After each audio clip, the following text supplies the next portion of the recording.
बिस्मिल्लाहिर्रहमानिर्रहीम। अस्सलाम वालेकुम स्टूडेंट्स आज का हमारा टॉपिक है capacitance of a parallel plate capacitor. Topic number आपका 12.14 है। इसके अंदर स्टूडेंट हम ये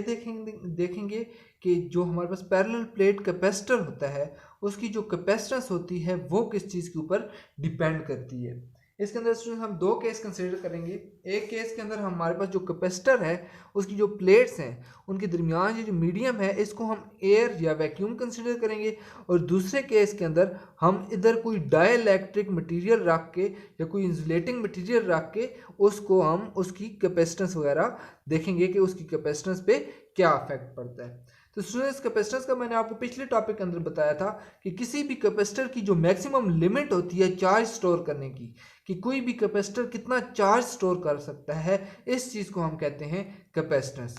अब स्टूडेंट्स आप कंसिडर करें एक पैरेलल प्लेट कैपेसिटर है जिस तरीके से हमारे पास ये बना हुआ है। इसकी हमारे पास दो पैरेलल प्लेट्स हैं, कंडक्टिंग प्लेट्स हैं, ठीक है, एक ये और एक ये। इन दोनों का एक एरिया है, दोनों का एरिया हम कह देते हैं, कंसिडर करें आप, दोनों का एरिया क्या है ए, और दोनों को हमने एक वोल्टेज सोर्स के साथ कनेक्ट किया हुआ है, एक को पॉजिटिव टर्मिनल के साथ एक को नेगेटिव टर्मिनल के साथ। और क्योंकि इसको पॉजिटिव टर्मिनल के साथ कनेक्ट किया हुआ है तो इस सारे के ऊपर हमारे पास प्लेट के ऊपर पॉजिटिव चार्जेस आ जाएंगे और इसके ऊपर नेगेटिव चार्जेस आ जाएंगे। इन दोनों के दरमियान जो डिस्टेंस है वो हमने कंसिडर कर लिया है। इन दोनों के दरमियान जो स्पेस है, लेट्स सपोज ये दो पैरेलल प्लेट्स हैं, तो इन दोनों के दरमियान की जो हमारे पास स्पेस है उसको हमने कंसिडर कर लिया है कि वो डी है। और ये जो डी है इसको हमने बहुत ही संभाल रखा है, यानी ये दोनों प्लेट्स आपस में एक दूसरे के बहुत ही क्लोज रखी हैं, इतनी क्लोज रखी हैं कि इनके दरमियान जो इलेक्ट्रिक फील्ड जनरेट होती है, इलेक्ट्रिक फील्ड इंटेंसिटी ई, वो हमारे पास यूनिफॉर्म है, वो चेंज नहीं हो रही।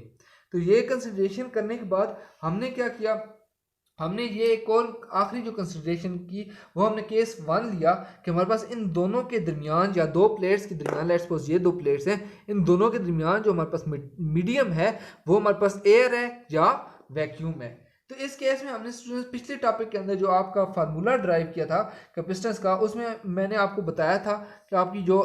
चार्ज होता है वो डायरेक्टली प्रोपोर्शनल होता है वोल्टेज के, और इस प्रोपोर्शनैलिटी को हम रिमूव करने के लिए, इक्वलिटी में चेंज करने के लिए एक प्रोपोर्शनैलिटी कांस्टेंट सी लगाते हैं और इसको लिखते हैं वी, और ये जो सी होता है ये हमारे पास होता है कैपेसिटेंस। तो सी हमारे पास किस चीज़ की इक्वल होता है, चार्ज ओवर वोल्टेज। तो इसके साथ हमने एक छोटा सा वैक्यूम ले लिया कि ये कंसिडर कर रहे हैं कि हम इस केस में हमारे पास क्या है, वैक्यूम है। तो सी वैक्यूम हमारे पास आ गया क्यू ओवर वी। अब स्टूडेंट्स हमने पिछले टॉपिक्स के अंदर टॉपिक नंबर 12.9 के अंदर आपके देखा था कि आपकी जो इलेक्ट्रिक फील्ड इंटेंसिटी है वो इक्वल होती है वोल्टेज पर यूनिट डिस्टेंस के, या वोल्टेज ओवर डिस्टेंस की हमारे पास क्या होती है, ये इक्वल किस चीज़ की इक्वल होती है, इलेक्ट्रिक फील्ड इंटेंसिटी के। लेट्स सपोज हम इसको कंसीडर कर लेते हैं, ये हमारे पास इक्वेशन 1 है।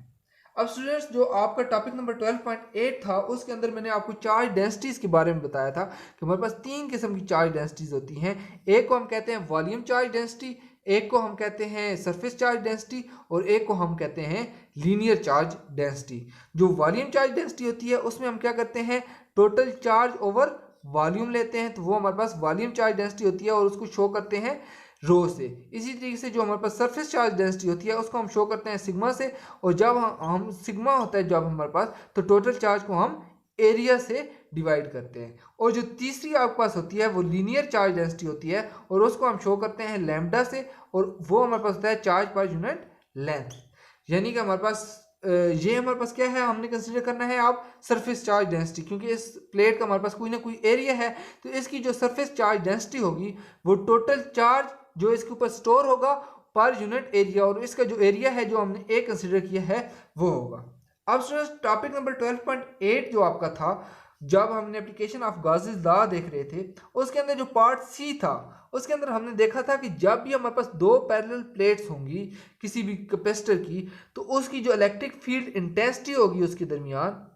वो हमारे पास होगी, इलेक्ट्रिक फील्ड इंटेंसिटी वो हमारे पास होगी सिग्मा ओवर एप्सिलॉन नॉट। अब इसको लेट्स सपोज हम कंसिडर कर लेते हैं इक्वेशन नंबर 2। तो आगे चलते हैं, हमारे पास क्या आता है, इक्वेशन 1 और इक्वेशन 2 को अगर हम आपस में कंपेयर करें तो हमारे पास क्या आता है स्टूडेंट्स, ये हमारे पास आता है v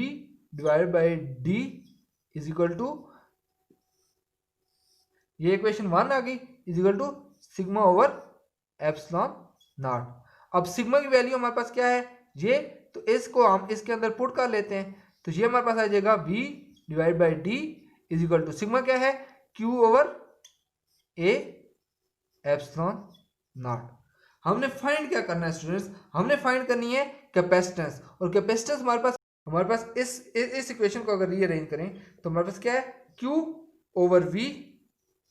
और ये चीज इधर डिवाइड हो रही थी तो ऊपर जाकर अगर मल्टीप्लाई कर दें इसको तो क्या आ जाएगा a epsilon naught over d। अब ये q और v क्या है, c वैक्यूम की इक्वल है,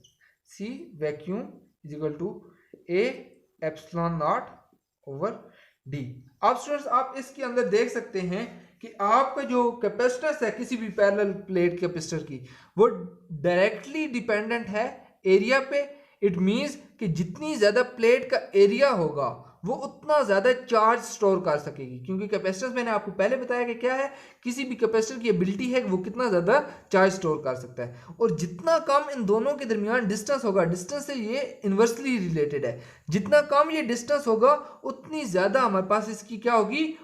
इसके ऊपर हमारे पास इसका कैपेसिटेंस होगी। जितना कम डिस्टेंस होगा या इन दोनों प्लेट्स के दरमियान उतनी हमारे पास क्या होगी, इसकी इनके दरमियान वोल्टेज कम होगी, वो पोटेंशियल डिफरेंस इनके दरमियान कम होगा, और जितना कम पोटेंशियल डिफरेंस होगा उसकी वजह से हमारे पास जो कैपेसिटेंस है किसी भी पैरेलल प्लेट कैपेसिटर की वो उतनी ही ज्यादा होगी। ये दो चीजें तो हमने देख ली स्टूडेंट्स। अब हम एक और केस कंसिडर करते हैं। उस केस के अंदर हम क्या कंसिडर करेंगे कि हमारे पास ये जो मीडियम है इन दो प्लेट्स के बजाय, प्लेट्स के दरमियान, वो हमारे पास एयर के बजाय कोई ना कोई डाइलेक्ट्रिक मटेरियल। अब स्टूडेंट्स इस चीज को एक्सप्लेन करने के लिए एक एक्सपेरिमेंट किया गया। उस एक्सपेरिमेंट के अंदर हमने क्या किया कि हमने दो प्लेट्स ली इस तरीके से, पॉजिटिव और नेगेटिव, इनको हमने एक वोल्ट मीटर के साथ कनेक्ट कर दिया दोनों प्लेट्स को, इनकी वोल्टेज इनके दरमियान का पोटेंशियल डिफरेंस देखने के लिए। तो जब हमारे पास स्टूडेंट्स इन दोनों के दरमियान कोई मीडियम नहीं था तो इनका दरमियान जो पोटेंशियल डिफरेंस था वो बहुत ज़्यादा था, और हमें पता है कि C किस चीज़ की इक्वल होता है Q ओवर V। जब पोटेंशियल डिफरेंस ज़्यादा होगा तो इट मीन्स कैपेसिटेंस कम होगी। अब इसके दरमियान में जब हमने स्टूडेंट्स कोई ना कोई इंसुलेटिंग मटेरियल रख दिया, लेट्स सपोज हमने एक प्लास्टिक का ये बॉक्स इसके दरमियान दोनों प्लेट्स के दरमियान रख दिया, तो प्लास्टिक आपको पता है इंसुलेटिंग मटेरियल होता है या डाइलेक्ट्रिक मटेरियल होता है, तो ये वोल्टेज हमारे पास क्या हो गई, रिड्यूस हो गई। इन दोनों के दरमियान जो हमारे पास पोटेंशियल डिफरेंस था वो रिड्यूस हो गया। जब पोटेंशियल डिफरेंस ये हमारे पास कम हुआ तो इट मीन्स उसकी कैपेसिटेंस इंक्रीज हो गई, और जब हमने इसको प्रैक्टिकली देखा तो इसकी कैपेसिटेंस कितनी इंक्रीज हुई थी, सी मीडियम जो हमारे पास आया था जब हमने इसके दरमियान मीडियम रखा था तो उसकी कैपेसिटेंस एक फैक्टर के साथ इंक्रीज हुई थी, जो फैक्टर हमारे पास था एप्सिलॉन आर, जो कि रिलेटिव परमिटिविटी, मैंने पिछले टॉपिक में आपको बताया था कि एप्सिलॉन आर हमारे पास क्या होता है, रिलेटिव परमिटिविटी होता है, रिलेटिव परमिटिविटी था। और इधर क्योंकि ये हमारे पास डाइलेक्ट्रिक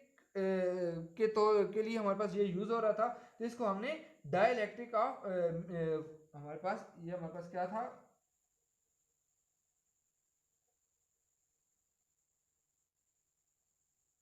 इसको क्योंकि ये हमारे पास डाइलेक्ट्रिक मीडियम की वजह से स्टूडेंट्स आया था तो इसलिए हमने इसको